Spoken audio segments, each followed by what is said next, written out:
అట్లాగే Bandar bus stand, ముఖ్యంగా మాకు ఇది బందర్ బస్ స్టాండ్ అంటే ఎవరిని అడిగిన సినిమాల్లో కూడా చెప్తారు బందర్ బస్ స్టాండ్ అంటే పెద్ద చెరువు అని.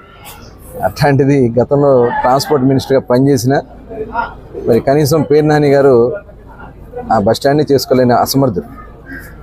ఇవాళ వాళ్ళు ఏదో పిచ్చి పిచ్చి వాగుడు ప్రాలాపనలు మాట్లాడుతూ ఉన్నారు. నిన్నటి వరకు ఎక్కడ దాక్కున్నారో తెలియదు. నిన్న వచ్చి జిల్లా గురించి మాట్లాడుతూ ఉన్నారు, లేకపోతే రాష్ట్రం గురించి మాట్లాడుతున్నారు. ఇవాళ మీరు జిల్లాకి మీరు ఏం చేశారు? మీకు ఏ అర్హత ఉంది? మీరు అసలు మనుషులేనా? ఇవాళ జిల్లాని గౌరవ ముఖ్యమంత్రి గారు మొన్న వరదలు వస్తే 11 రోజులు విజయవాడలో ఉండి సాధారణ స్థితి తీసుకొచ్చి ప్రతి ఒక్కరు కూడా 100% సాటిస్ఫాక్షన్ లెవెల్స్ తీసుకొచ్చినటువంటి ఘనత చంద్రబాబు నాయుడు గారు. నష్టపరిహారం గతంలో ఎప్పుడు ఏమన్నంత నష్టపరిహారం ఇచ్చింది ఘనత చంద్రబాబు నాయుడు గారిది.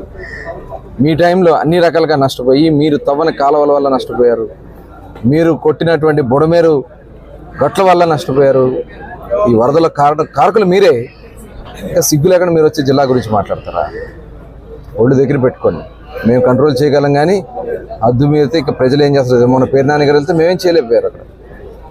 ఎందుకంటే మీరు మాట్లాడిన మాటలు, రెచ్చగొట్టే విధానాలు తప్పకుండా తగిన బుద్ధి చెప్తారు. ఒళ్ళు దగ్గర పెట్టుకుని పనిచేయాలని చెప్తాను.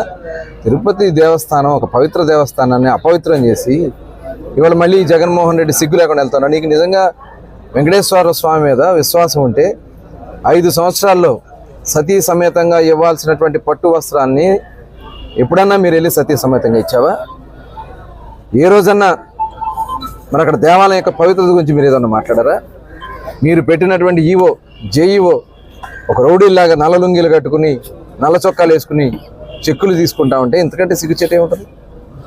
మీకు సంబంధించినటువంటి పెట్టినటువంటి చైర్మన్ వాళ్ళ కుటుంబ సభ్యులు బైబుల్ పెట్టి తిరుగుతూ ఉంటే వాళ్ళకి నువ్వు చైర్మన్ పదవి ఇస్తే ఇంకో దేవాలయం యొక్క విశ్వాసం ఏముంటుంది? పవిత్రత ఏముంటుంది?